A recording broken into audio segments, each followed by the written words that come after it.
สวัสดีพี่น้องภาษาไทยทรงดำมือละกำมื้อนี้เสนอกำว่าถัวเลาะ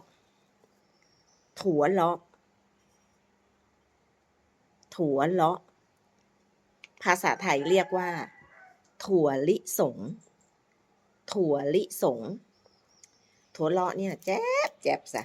เอาไปต้มใส่เกลือหน่อยๆกินแล้วมัน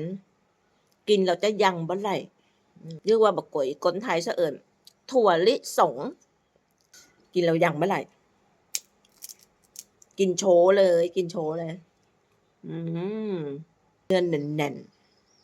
ๆถามว่าถั่วเลาะที่แจ๊บมันเนื้อมันจะต้องแน่นๆจนมื้อนี้สาวโตไปก่อนเด้อพี่น้องแล้วพ้อกันใหม่คลิปหน้าเลยไปกันแล้วอย่ามาโชว์โตนำนะ